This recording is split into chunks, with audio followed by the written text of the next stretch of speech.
இன்னைக்கு நான் உங்ககிட்ட ஒரு சின்ன ஆனா ரொம்ப இன்ட்ரெஸ்டிங்கான ஆழமான ஒரு கதையை சொல்ல போறேன்.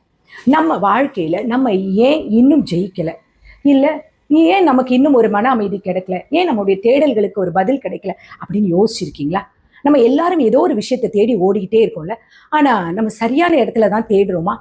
இந்த கதையை கேட்டீங்கன்னா உங்களுக்கு இதை புரியும். ஒரு ஊர்ல ஒரு வயசான பாட்டிமா இருந்தாங்களாம். ஒரு நாள் அவங்க சாயந்தரம் ஒரு தெரு விளக்குக்கு அடியில நின்று குனிஞ்சு ஏதோ பயங்கர தீவிரமா தேடிட்டு இருந்தீங்களாம். அந்த பக்கமா போன ஒரு ஒரு இளைஞன் வந்து அதை பார்த்துட்டு, பாட்டி ரொம்ப நேரமா தேடிட்டு இருக்கீங்களே, என்ன அப்படின்னு சொல்லிட்டு அவங்க மேல பரிதாப பாட்டி, என்ன பாட்டி தேடுறீங்க, நான் வேணா உதவி பண்ணட்டுமா அப்படின்னு கேட்டானா. அதுக்கு அந்த பாட்டி சொல்லிச்சான், தம்பி, தையல் தக்கிற ஊசி வந்து கீழே விழுந்துடுச்சுப்பா, அதுதான் நான் தேடிக்கிட்டு இருக்கேன் அப்படின்னு சொன்னாங்க. அந்த இளைஞனும் வந்துட்டு பாட்டிக்கு உதவலான்னு சொல்லிட்டு அவனும் ரொம்ப நேரமா தேடிக்கிட்டே இருக்கான். கொஞ்ச நேரம் கழிச்சு ஊசி கிடைக்கவே இல்லை. அப்ப அவன் அந்த பாட்டி சுத்தி சுத்தி பார்த்துட்டு தெருவிளக்கு வெளிச்சம் இருக்கிற அந்த இடத்த மட்டும்தான் அந்த பாட்டி தேடிக்கிட்டு இருக்காங்க, வேற எங்கேயுமே தேடல. அவன் பாட்டி கிட்ட கேட்டான், பாட்டி, ஊசி சரியா எங்க விழுந்துச்சு, உங்களுக்கு ஞாபகம் இருக்கா அப்படின்னா. பாட்டி ரொம்ப கேஷுவலா சாதாரணமா சொன்னாங்களா, அதுவாடா தம்பி, ஊசி என் வீட்டுக்குள்ள இருட்டா ஒரு இடம் இருந்தது பத்தியா, அந்த மூலையில விழுந்துடுச்சுப்பா அப்படின்னாங்களாம். இதை கேட்ட உடனே அந்த பையனுக்கு ஒரே கோவம் வந்து அதிர்ச்சி வந்துருச்சு. என்ன பாட்டி, விளையாடுறீங்களா? என்னது இது, வீட்டுக்குள்ள போய் தொலைஞ்ச ஊசியை போய் எதுக்கு நீங்க அங்கதானே தேடணும், எதுக்கு இங்க வந்து இந்த லைட் வெளிச்சத்துல தேடுறீங்க அப்படின்னு கேட்டான்.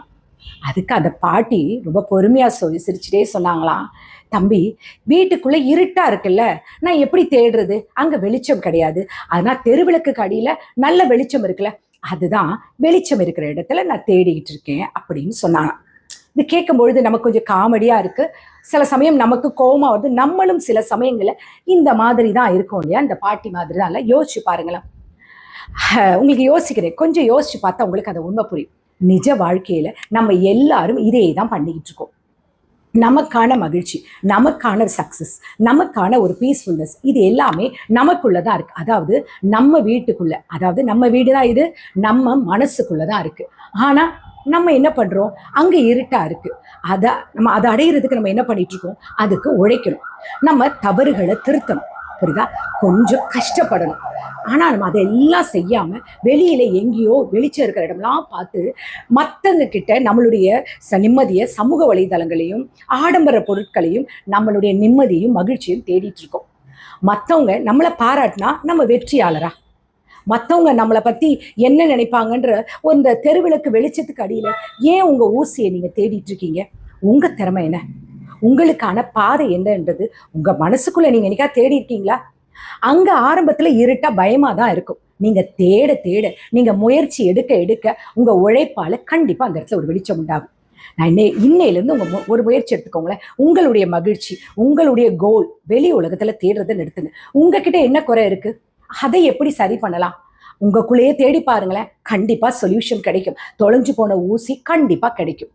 நம்ம ஏன் வெளியிலையும் மற்றவங்க கிட்டையும் தேடிட்டு இருக்கோம் தெரியுமா நம்முடைய சந்தோஷத்தை?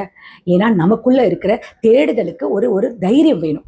நம்ம நிறைய பேர்கிட்ட அந்த தைரியம் கிடையாது. நம்ம கிட்ட இருக்கிற சோம்பேறித்தனமும் பயமும் நம்ம செய்யற தவறு, இது எல்லாமே நம்மளால அதை ஃபேஸ் டு ஃபேஸ் பார்க்க முடியல.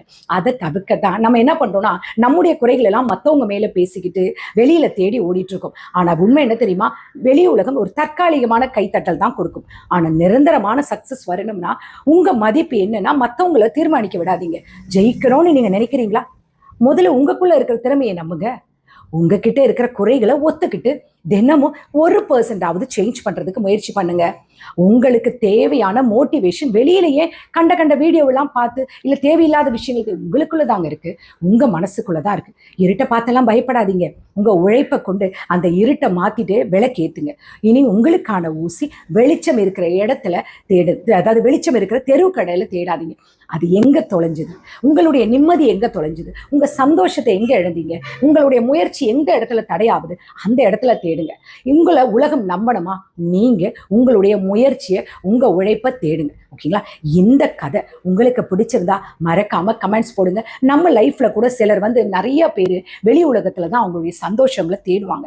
அவங்களுடைய குறைகள் அவங்க கண்ணுக்கு தெரியவே தெரியாது. மற்றவங்க குறைகளை தான் பார்ப்பாங்க. அவங்க ரொம்ப கிளீனா இருக்கிற மாதிரி காட்டுவாங்க. பட் அந்த மாதிரி ஆட்களை பார்த்தா சொல்லுங்க, உங்களுடைய தவறு, உங்களுடைய சந்தோஷம், உங்களது எல்லாமே உங்க கையில தான் இருக்கு. நீங்க மாறிட்டீங்கன்னா உங்க சந்தோஷம் உங்க கையில இருக்கு. இனிமே உங்களுடைய சந்தோஷம், உங்களுடைய நிம்மதி, உங்களுடைய முயற்சி, உங்களுடைய கோலை நீங்க தெருவிளக்குக்கு அடியில போய் தேடாதீங்க. உங்களுக்குள்ள தேடுங்க. உங்க சந்தோஷம் உங்க மனசுக்குள்ள தானே இருக்கு. கரெக்ட் தானே நான் சொல்றது?